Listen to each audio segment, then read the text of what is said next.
கொஞ்ச நாளுக்கு முன்னாடி ரிலீஸ் ஆன வாழை படத்தை பத்தி தான் இன்னைக்கு பேச போறோம். ஏன்டா இவ்வளவு நாள் இல்லாம இன்னைக்கு வந்து பேசதானே கேக்குறீங்க. நம்மளே அதுல இன்வால்வ் பண்ணிக்கிற மாதிரி இருக்கும். அதனால கொஞ்சம் லேட்டா போய் பார்த்தா அந்த படம் நமக்குள்ள ஒரு பெரிய தாக்கத்தை உண்டாக்கும்னு நினைச்சேன். தேட்டர் எந்த தேட்டர்லயும் வாழை படம் ஓடவே இல்லை. அப்புறம் கடைசி பெஸ்ட் படம் தான் சொல்லக்கூடிய அவார்டு கூட வாங்குறதுக்கு தகுதி இருக்கிற படம்னு சொல்லிட்டு சொன்னாங்க. நம்ம போவோம். இப்படி ரொம்ப எல்லாரையும் அழ வச்ச படம். ஆனா இந்த வாழ்க்கையோடைய கதை வந்து எங்களுடைய ஊர்லயும் இது மாதிரி நடந்திருக்கு. Hi hello welcome back to channel. Hi நண்பா. இன்னைக்கு நம்ம என்ன பார்க்க போறோம்னு பாத்தீங்கன்னா, கொஞ்ச நாளுக்கு முன்னாடி ரிலீஸ் ஆன வாழை படத்தை பத்தி தான் இன்னைக்கு பேச போறோம். ஏன்டா இவ்வளவு நாள் இல்லாம இன்னைக்கு வந்து பேசதானே கேக்குறீங்க. உங்களோட மைண்ட் வைஸ் எனக்கு கேக்குது. நான் படம் பார்த்துட்டு வரேன். படம் பார்த்துட்டு எனக்கு என்ன பிடிச்சிருக்கு, இந்த படத்துல நிறைய விமர்சனத்தை நான் பார்த்துருந்தேன். இந்த படம் இப்படி இருக்கு, இதெல்லாம் நல்லா பண்ணியிருக்கிறாங்க, இதெல்லாம் நல்லாவே இருக்கு, சூப்பரா இருக்கு, இந்த வருஷத்திலே பெஸ்ட் படம் தான் சொல்லக்கூடிய அவார்டு கூட வாங்குறதுக்கு தகுதி இருக்கிற படம்னு சொல்லிட்டு சொன்னாங்க. அப்படி நிறைய விஷயம் நிறைய பேர் நிறைய மாதிரி சொன்னாலும் அப்படி எனக்கு அந்த படத்துல அப்படி என்னதான் இருக்குன்னு சொல்லிட்டு தெரிஞ்சுக்கணும் ரொம்ப நாளா ஆசை. என்னால போக முடியாத ஒரு சுச்சுவேஷன் இருந்துச்சு. சரி, இன்னைக்கு நம்ம படத்தை போய் பார்ப்போம். படத்தை பார்த்து எனக்கு என்ன பிடிச்சிருக்கு அதை நான் உங்ககிட்ட இன்னைக்கு ஷேர் பண்ணிக்க போறேன். அதே போல இந்த வீடியோ பாக்குற உங்களுக்கு யாராச்சும் இதுக்கு முன்னாடி இந்த படத்தை பார்த்துருந்தீங்கன்னா இந்த படத்துல உங்களுக்கு என்ன பிடிச்சிருக்குன்னு சொல்லிட்டு மறக்காம கீழே கமெண்ட் பண்ணுங்க. ஆனா இந்த படம் ரிலீஸ் ஆகணும் ஆரம்பத்துல இருந்து இந்த படத்தை நான் பார்க்கணும் ஒரு தூண்டுதலை உண்டாக்குனுச்சு. அதாவது ஏன்னா அவருடைய டைரக்டர் பாலா இருக்காரு பாத்தீங்களா, அவரு எந்த ஒரு படத்தினுடைய சீனுக்கும் பெரிய ரியாக்ஷன் ஆக மாட்டாரு. பெரிய பெரிய படம் வந்தாலும் அதை அவர் பெருசா பொருட்படுத்த மாட்டாரு. ஆனா இந்த படத்துல அவரு ஃபீல் பண்ற விதத்தெல்லாம் பார்த்தோன்னே எனக்கு கியூரியாசிட்டி ரொம்ப அதிகமானதுனால இந்த படத்துல அப்படி என்னதான் இருக்குன்னு சொல்லிட்டு பாத்துக்கணும் ரொம்ப நாளா ஆசையா இருந்துச்சு. அதனால பார்க்க முடியாத ஒரு சுச்சுவேஷனு. இப்ப கோட் படமும் ரிலீஸ் ஆயிடுச்சு. ஆனாலும் இந்த படத்தை பார்க்கணும்னு சொல்லிட்டு போயிட்டு நான் டிக்கெட்டை ஆன்லைன்ல புக் பண்ணலான்னு சொல்லிட்டு போய் தேட்டரேன். எந்த தேட்டர்லயும் வாழை படம் ஓடவே இல்லை. அப்புறம் கடைசியா ஒரு பிவிஆர் மால்ல மட்டும் போட்டுருந்தாங்க மதியானம் 2:30 மணி ஷோன்னு சொல்லிட்டு. சரி, அந்த படத்துக்கு டிக்கெட் புக் பண்ணிட்டு இருக்கிறேன். நான் புக் பண்ணிட்டு அந்த படத்தை போய் பார்த்துட்டு அப்படி என்னதான் அந்த படத்துல சொல்ல வராங்கன்னு சொல்லிட்டு உங்களுக்கு நான் புரியுற மாதிரி சொல்றேன். சரி, நம்ம போவோம். இப்படி ரொம்ப எல்லாரையும் அழ வச்ச படம் என்னையும் அழ வைக்கதான்னு சொல்லிதான் நீங்க பார்க்க போறோம். வாங்க போய் படத்தை பார்ப்போம் எப்படி இருக்குன்னு சொல்லிட்டு.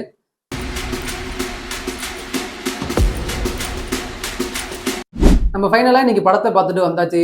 மாரி செல்வராஜ் அவரோட படைப்புல உருவாகின படம் தான் வாழை.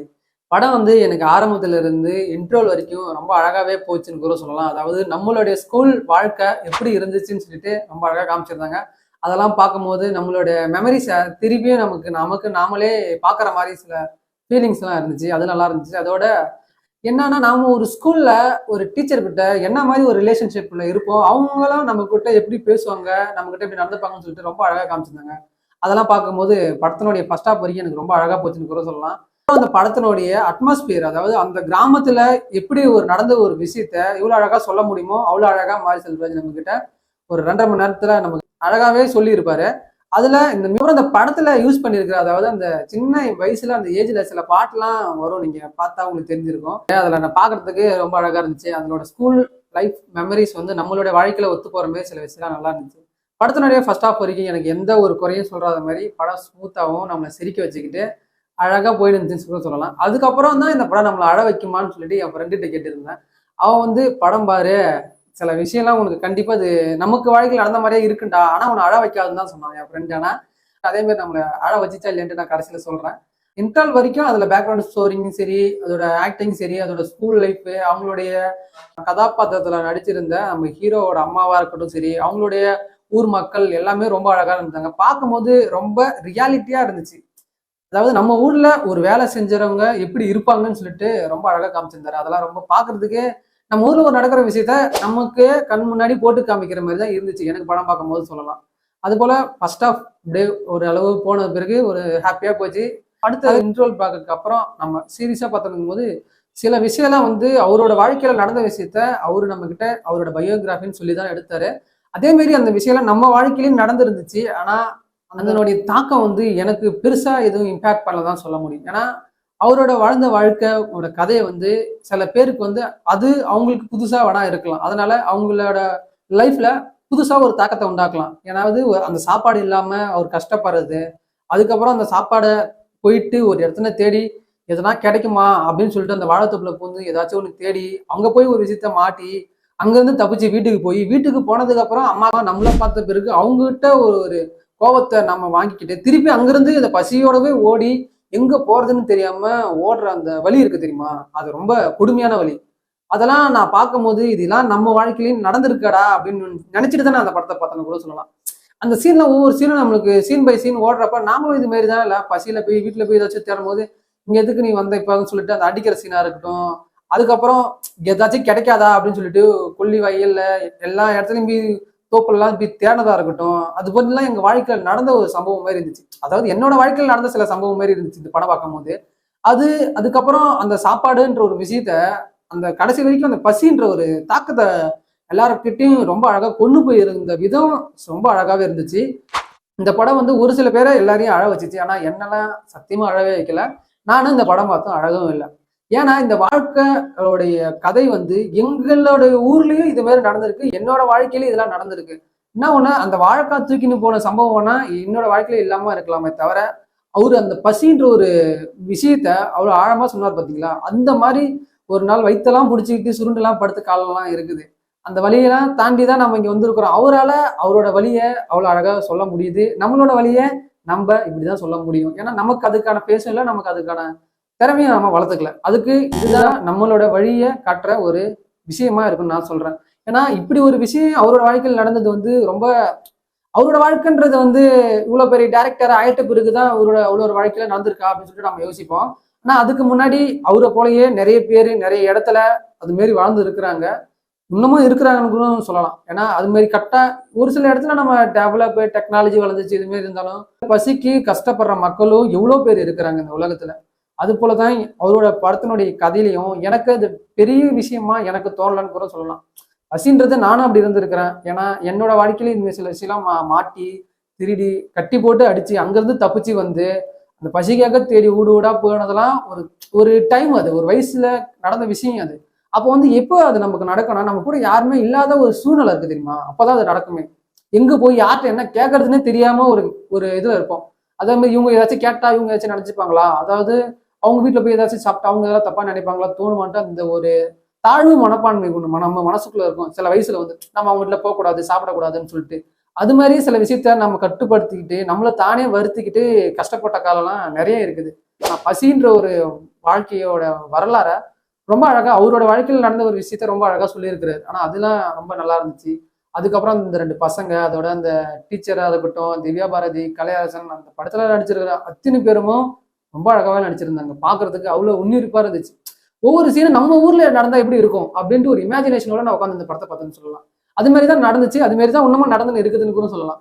நமக்குள்ள இருக்கிற ஒரு கதையை எப்படி நம்ம நினைச்சு பாக்குறோமோ அந்த நினைச்சு பார்த்த கதையை நம்ம கண் முன்னாடி காமிச்சவர் தான் மாரி செல்வராஜ். என்னோட வாழ்க்கையில் நடந்த சில விஷயத்த பார்த்த மாதிரி தான் எனக்கு தோணுச்சு இந்த படம் பார்க்கும்போது.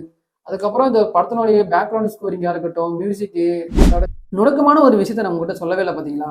படத்துல சின்ன சின்ன ஒரு கோழி வந்து ஒரு நகர்ந்து போகும், அந்த கோழி குஞ்சு கூட்டுக்கிட்டு அதெல்லாம் இந்த கேமராவோட ஆங்கிள் காமிக்கும் போது அவ்வளவு அழகா இருந்துச்சு. அவ்வளவு நுணுக்கமா காமிச்சிருந்தாங்க. அதோட அந்த ஓனா, அதுக்கப்புறம் அவர் போய் ஏரியில தண்ணி குடிச்சிட்டு வந்து அந்த ஏரிக்கரை ஓரத்திலே படுத்துருப்பாரு. அப்ப படுத்துனும் போது ஒரு சின்னதா ஒரு மரப்பட்ட அவரோட கன்னத்துல ஏறி போற மாதிரி ஒரு சீக்வன்ஸ் காமிச்சிருப்பாங்க. அங்க ஒரு க்ளோஸ் அப் ஒன்று வச்சிருப்பாங்க பாத்தீங்களா, அவ்வா வெறித்தனமா இருக்கும். அதை பார்க்கும் போது அப்படியே ஒரு ரியாலிஸ்டிக்கா இருக்கும். அந்த சின்ன சின்ன அந்த பூச்சி புழு, மாரி செல்வராஜ் படம்னாலே எல்லாம் அந்த பூச்சி புழு அந்த எறும்பு எல்லாத்துக்குமே ஒரு ஒரு ஃபோக்கஸ் பண்ணியிருப்பாரு. அது ஒரு அவரோட படத்துல எல்லா படத்துலயும் நீங்க பாத்தீங்கன்னா இருக்கும்.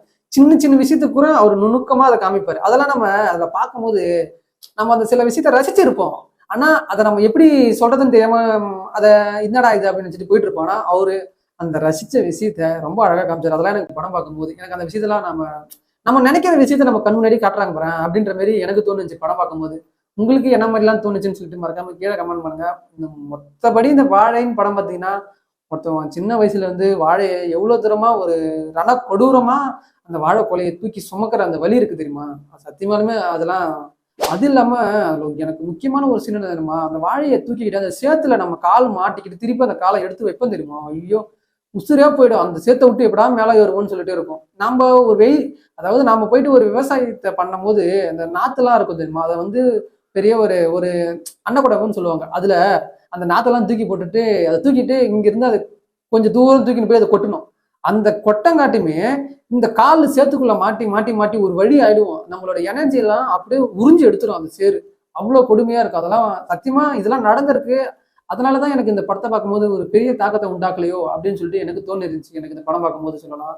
அதுக்கப்புறம் அதோட முக்கியமான விஷயம் இன்னொரு விஷயம் என்னன்னா, அந்த வாழை கொலையை தலையில தூக்கிக்கிட்டு பேசுவாங்க பாத்தீங்களா? அதெல்லாம் ரொம்ப அந்த வாயோட ஜாயிண்ட்ல இருந்து அந்த வார்த்தை வெளியில வரங்காட்டி ஒரு வழி ஆயிடும். அது யாருமே தூக்கும்போது பேசவே மாட்டாங்க, பேசவும் கூடாது. அதனால அந்த சீனை அப்படி தூக்கிட்டு எப்படிடா பேசுனாங்கன்னு சொல்லிட்டு தான் நான் நினைக்கிறேன். உங்களுக்கு இந்த படம் பார்த்து என்ன மாதிரி தோணுச்சு? எப்படி இருந்துச்சு? உங்களுக்கு என்ன மாதிரி ஒரு தாக்கத்தை உண்டாக்குன்னு சொல்லிட்டு மறக்காம கீழே கமெண்ட் பண்ணுங்க. நான் ஏன் இவ்வளவு நாள் இல்லாம இன்னைக்கு போய் இந்த படத்தை பார்த்தேன் அப்படின்னு சொல்லிட்டு அதுக்கும் ஒரு காரணம் இருக்கு. அதாவது வாழைன்ற ஒரு படம் வந்து கொஞ்சம் ஒரு 20 நாள் கூட வச்சுக்கலாம், ஒரு 15 நாள் இல்லை 20 நாள் அதிகபட்சம் இந்த படத்தை ரிலீஸ் ஆகி இருக்குன்னு வச்சுக்கோங்களேன். படம் வந்து ரிலீஸ் ஆன பிறகு நல்லா வரவேற்பு பெற்றிருந்துச்சு மக்கள் மத்தியில. அது நல்ல ஒரு ரீச் ஆயிருந்துச்சு. எல்லாரும் நல்ல ஒரு நல்ல விமர்சனத்தை பேச ஆரம்பிச்சிருந்தாங்க. நல்ல படம், அவரோட வாழ்க்கையில இவ்வளவு இப்படிலாம் கஷ்டப்பட்டுக்கிறாங்கன்னு சொல்லிட்டு நிறைய விஷயத்த சொல்லியிருந்தாலும், அதுக்கப்புறம் ஒரு படம் ஒண்ணு வந்துருச்சு. அந்த படம் வந்த பிறகு அந்த படம் இருந்து ஒரு தடையமே காணோம். அப்படி ஆயிடுச்சு. இந்த வருஷத்துல ரொம்ப நல்ல படம்னு சொல்லிட்டு பேர் வாங்க போதரா அப்படின்னு நினைச்சிட்டு இருந்தேன் நானு. பரவாயில்ல, மாரி செல்வராஜ் ஏதோ ஒண்ணு பண்ணிட்டாராப்பா நினைச்சிட்டு இருந்தேன் நானு. அதுக்கப்புறம் ஒரு ஒரு 5ஆம் தேதிக்கு மேல வந்த படத்துக்கு அப்புறம் எங்க ஏரியால அந்த படமே ஓடலன்னு கூட சொல்லலாம். எங்க மத்த ஏரியால நான் சொல்றதில்ல. எங்க ஏரியால அந்த படமே ஓடவே இல்லை. அப்படி சுத்தமான படத்துல அந்த தடையுமே காணோம். ஒரு அதிகபட்சம் ஒரு 15 நாள் தான் அந்த படம் வந்து ஒரு எல்லார் மத்தியிலும் பேசப்பட்டு இருந்துச்சு. அதுக்காண்டி ஒரு வேற படம் வந்து அந்த படத்துல வந்து இருந்துச்சு. தியேட்டர்லயும் ஸ்கிரீன் ஃபுல் ஆகுது, சீட்டு எல்லாமே ஹவுஸ்ஃபுல் போர்ட் ஆகுது. இந்த ஒரு படம் வந்த உடனே இந்த எந்த படம்னு உங்களுக்கே தெரியும். ஆனாலும் சொல்றேன், என்ன ஒரு நல்ல படம் வந்திருந்தாலுமே மத்தியிலையும் நல்லா பேச்சு ஒரு நல்ல விமர்சனத்தை வாங்கி இருந்தாலுமே அதுக்கு ஒரு காம்படிஷன்லாம் சொல்ல முடியாது. அதுக்கு ஒரு அது ஒரு படம் அவ்வளவுதான். நம்ம ஒரு எப்படின்னா சில ரசிகர்களுக்கு சில கொண்டாடும் திருவிழா ஒரு படம் மாரி அது ஒரு படம். அந்த படம் வந்த பிறகு இந்த படம் எங்க போச்சுன்னே தெரியல. ஆனாலும் இந்த படம் நான் பார்க்க போகும்போது தியேட்டர்ல இந்த படத்துக்குன்னு தனியான ஒரு ஃபேன் பேஸ் இருக்கும் பாத்தீங்களா? இவருக்குன்னா இந்த ஒரு கூட்டம் இருக்கும்னு சொல்லிட்டு கண்டிப்பா அந்த படத்துக்கு இருந்துச்சு. கண்டிப்பா நான் போய் படம் பார்க்கும்போது நான் உங்களுக்கு அந்த போட்டோ கூட ஷோ பண்றேன். ஸ்க்ரீன்ல, அதாவது தியேட்டர்ல நான் உட்காந்து இருக்கும்போது அந்த தியேட்டர் டிக்கெட்டு எல்லாமே ஃபுல்லாகி அந்த சீட்டே ஃபுல்லான மாதிரி தான் இருந்துச்சு தியேட்டரு. ஆனால் படத்தை வந்து யாரும் அந்த கைத்தட்டி ரசிக்கிறது, அவங்களோட ஃபோக்கஸ் ஃபுல்லாக அந்த படத்தில் அப்படி என்ன சொல்ல வராங்கன்னு சொல்லிட்டு தான் எல்லாரும் அதில் முழுகி போயிருந்தாங்க. அதெல்லாம் பார்க்கறதுக்கு ரொம்ப நல்லா இருந்துச்சு. இந்த படத்துக்கு மத்தியில இவ்வளோ பெரிய படம் வந்தாலும் இந்த படத்தையும் மதிக்கிறதுக்குன்னு ஒரு ஃபேன் பேஸ் இருக்கிறாங்க பார்த்தீங்களா? அதுக்கு சல்யூட்டே சொல்லலாம். அந்த மாதிரி இருந்துச்சு எனக்கு அந்த படம் பார்க்கும்போது, அந்த ஆடியன்ஸ்லாம் பார்க்கும்போது. ஏன்னா ஒரு பெரிய பாப்புலரான ஒரு படம், ஒரு ஹீரோ வந்து வச்சு எடுக்கிறாங்க, நல்ல ரீச் ஆகும். அந்த அந்த இடத்துலயும் கூட அதுக்கான இடத்த வாழை வந்து பிடிச்சிருந்துச்சு. அது எனக்கு அது அந்த படம் பார்க்கும்போது அந்த ஆடியன்ஸ் கூட பார்க்கும்போது எனக்கு ரொம்ப கனெக்ட் ஆன மாதிரி எனக்கு தோணுச்சு. நிறைய பேர் வெயிட் பண்ணுவாங்க. நிறைய படத்துக்கு வந்து என்னன்னா இந்த படம் வந்திருக்கு, ஒரு கொஞ்ச நாள் ஆகட்டும், அதுக்கப்புறமே பார்ப்போம், அப்பதான் நமக்கு அந்த என்ன படம் நம்ம சொல்ல வருதுன்னு சொல்லிட்டு கேட்போம். ஏன்னா சில இடத்துல கத்துவாங்க போவாங்க, சில பேர் சில விஷயம் பிடிக்காம கூட இருக்கலாம். அதுக்காக எனக்கு அப்படி தோணுச்சுன்னு கூட சொல்லலாம். இந்த விமர்சனத்தை இதோட முடிச்சுக்கிட்டு இதே போல அடுத்த வேற ஒரு இன்ட்ரெஸ்டிங்கான ஒரு விஷயத்துல நான் வந்து பார்க்குறேன். இதுல என்ன பிடிச்சிருக்கு என்ன பிடிக்கல மறக்காம கீழே கமெண்ட் பண்ணிக்கோங்க. இந்த வீடியோவை ஆரம்பத்துல இருந்து கடைசி வரைக்கும் பத்தியில நல்ல மிகப்பெரிய